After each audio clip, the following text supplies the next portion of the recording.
ETF index mutual funds నేర్చుకుని stock మార్కెట్లో రాణించాలనుకుంటున్నారా? వెంటనే ఈ నెంబర్కి కాల్ చేయండి.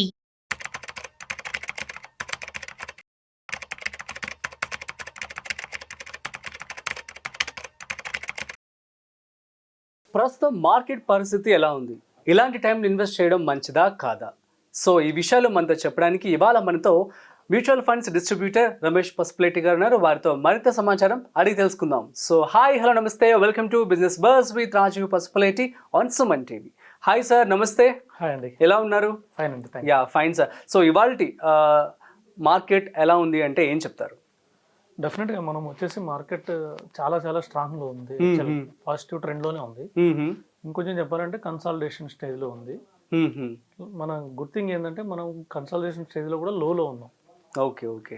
అంటే ఇక్కడ నుంచి కొంచెం పైకి వెళ్లాల్సిందే కానీ మార్కెట్ కిందకు వచ్చే అవకాశం లేదు.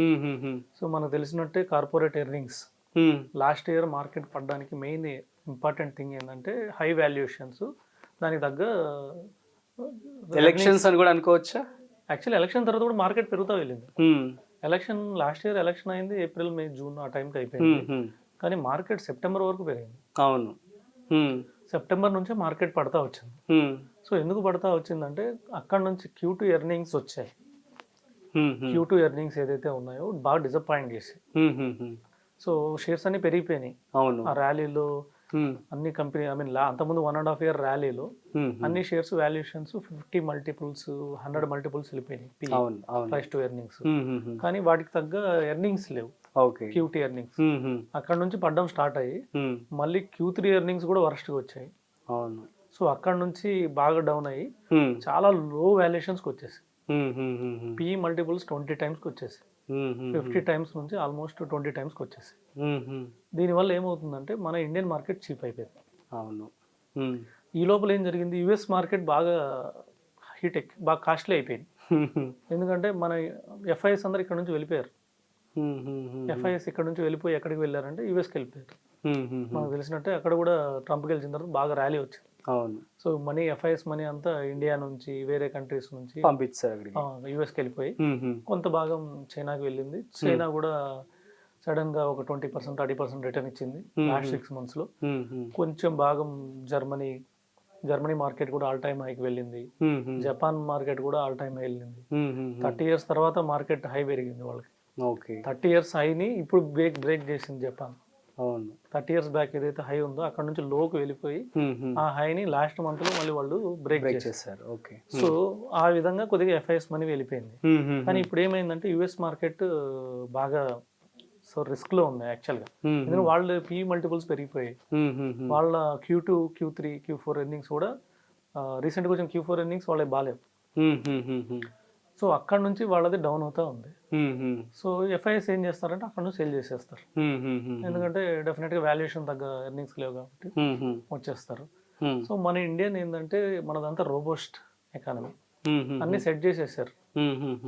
నెక్స్ట్ ఇప్పుడు మనకు తెలిసిందే 4th largest ఎకానమీ. ఇప్పుడు మనం జపాన్ బీట్ చేసాం. 4.19 trillion తోటి మనం జపాన్ని బీట్ చేసాం. సో వచ్చేసి మనం 4th largest ఎకానమీ. తర్వాత ఒక 1-2 years లో మనం 5th largest ఎకానమీ. 2047 కల్లా మనం టాప్ 2 ఎకానమీ ఉంటాం. సో దానికి తగ్గట్టు ఇన్ఫ్రాస్ట్రక్చర్ బిల్డ్ అయిపోయింది. రోడ్స్ చాలా మనకు తెలిసినట్టు గుడ్ సైన్ అని చెప్పుకోవచ్చు యాక్చువల్లీ. సో వాటర్ ప్రాజెక్ట్స్ అన్ని కంప్లీట్ చేశారు. రోడ్ ప్రాజెక్ట్స్ అన్ని ఆల్మోస్ట్ కంప్లీట్ అవుతున్నాయి. దీని తర్వాత కంపెనీస్ కి మేక్ ఇన్ ఇండియా అనేసి ఇండియాలో ఎక్కువ మ్యానుఫ్యాక్చరింగ్ చేయడం వల్ల వాటికి ఇన్సెంటివ్ స్కీమ్స్ ఇవ్వడము, వాటికి PLI ఇన్సెంటివ్ స్కీమ్స్ ఇవ్వడం ద్వారా so make in India discounts ఇవ్వడము. సో వాళ్ళకి వచ్చిన కంపెనీస్ అన్నిటికీ రెడ్ కార్పెట్ వేసి మనం అన్ని వాళ్ళకి కావాల్సిన సదుపాయాలు ఇవ్వడం ద్వారా ఏమవుతుందంటే డెఫినెట్గా మన ఇండియన్ స్టోరీ రోబోస్టిక్ అయిపోయింది. అంటే ఎవరు నెక్స్ట్ ఏ గవర్నమెంట్ వచ్చినా కూడా ఆటోమేటిక్గా అది పెరుగుతా వెళ్ళిపోతుంది. సెటప్ అలా చేసేసారు. మిగతా కంట్రీస్ అలా లేవు. ఇప్పుడు చైనా చూస్తే చైనా వచ్చేసి ఓవర్ వాల్యుయేషన్స్ లో ఉంది. వాళ్ళకి తగ్గ ఎర్నింగ్స్ లేవు. సో అలాగే అన్ని కంట్రీస్ కూడా సేమ్. ఇంకా UK లాంటివి అయితే రిసెషన్ లో ఉన్నాయి. US ఓన్లీ ట్రంప్ వచ్చిన తర్వాత కొద్దిగా పెరిగింది. సో US కూడా ఒక పార్ట్ ఆఫ్ ఎలా అయినా కూడా మనకి ఇప్పుడు FIS మనీ ఏదైతే ఉందో $40 trillion ఉంది. US economy $30 trillion.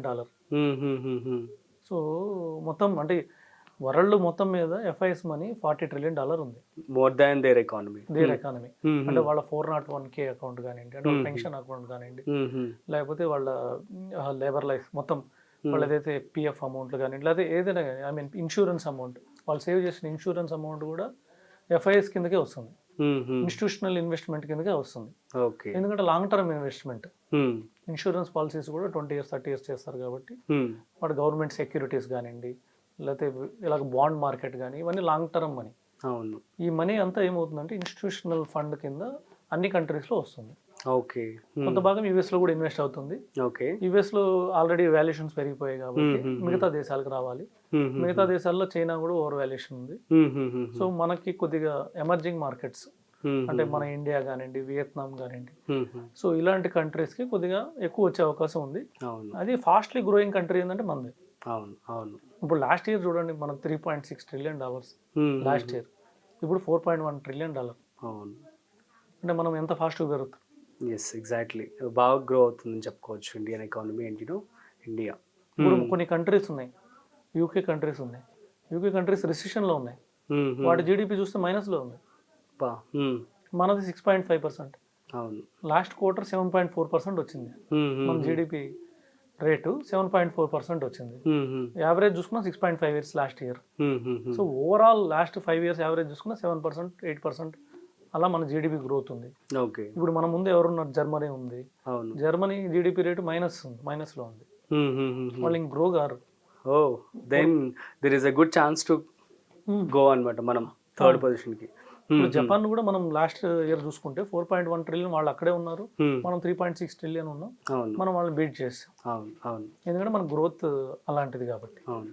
So next జర్మనీని కూడా మనం ఎక్కువగా టైం పట్టదు బీట్ చేయడానికి, ఎందుకంటే వాళ్ళు డిఫ్లేషన్లో ఉన్నారు. సో మనం ఏంటంటే గ్రోత్లో ఉన్నాం కాబట్టి సో మనం బీట్ చేస్తాం.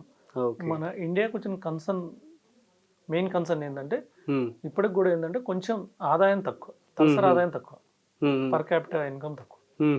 అంటే $3,000 ఉంది, అంటే 2,40,000 per year. అంటే యావరేజ్ అంటే మంత్లీ 20,000 ఉంది యావరేజ్ పర్ ఇన్కమ్ పీపుల్ ఎవరైతే సంపాదిస్తున్నారు. అదే కొన్ని డెవలప్డ్ కంట్రీస్ అంటే, డెవలప్డ్ కంట్రీస్ అని ఎవరన్నా అంటారంటే మినిమం $15,000 ఉండాలి. ఓకే. $15,000 అంటే 12 lakhs per annum ఉండాలి. అవును. సో మన ఇండియా కూడా డెవలప్ అయ్యే దారిలో ఉంది కాబట్టి. అవును. సో ఎక్కడో అక్కడ మనం కూడా మేబీ 2040 కల్లా ఎక్స్పెక్ట్ చేస్తాం.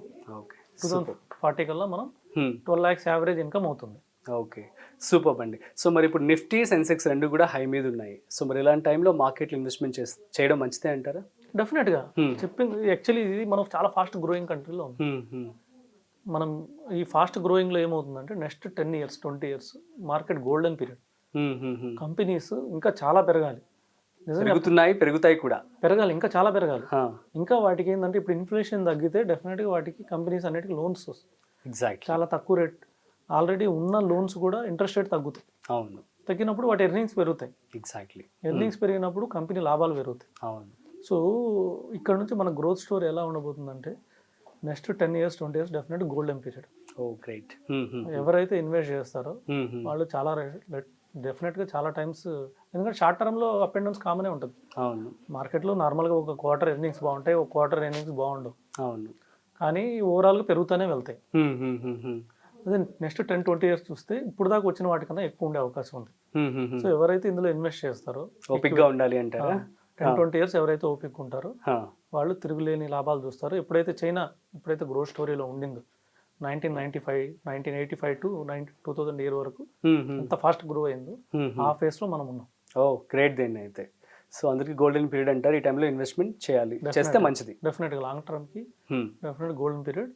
ఇక్కడ నుంచి అన్ని గోల్స్ అచీవ్ కావాలంటే ఈక్విటీలో మెజారిటీ ఇన్వెస్ట్ చేసుకోవచ్చు. Okay. So that's the best option. Super అండి, థ్యాంక్ యూ. సో గైస్, మీ అందరికి అర్థమైంది కదా. సో ఇప్పుడు మనం గ్రోయింగ్ స్టేజ్లో ఉన్నాం. సో ఆల్రెడీ జపాన్ కూడా బీట్ చేసేయడం జరిగింది. సో కాబట్టి సో మీరు మంచిగా ఈ యొక్క 10-20 years కనుక ప్రాపర్ ప్లాన్ చేసుకొని ఈక్విటీ ఫండ్స్లో కనుక మీరు ఇన్వెస్ట్మెంట్ చేసినట్లయితే మంచి రిటర్న్స్ మీరు పొందుతారని చెప్పి రమేష్ గారు చెప్పడం జరుగుతుంది. సో మీరు కూడా మీ ఓన్ రీసెర్చ్ చేసి చక్కగా ఇన్వెస్ట్మెంట్ చేసుకోండి. మీకు ఇంకేమైనా డౌట్స్ ఉంటే కామెంట్ చేయండి, మేము మీకు రిప్లై ఇస్తాము. ఇలాంటి మరిన్ని ఇంట్రెస్టింగ్ కాంటెంట్ కోసం చూస్తూనే ఉండండి Suman TV. This is Rajeev signing off. Thanks for watching. Video nachite like, share and subscribe.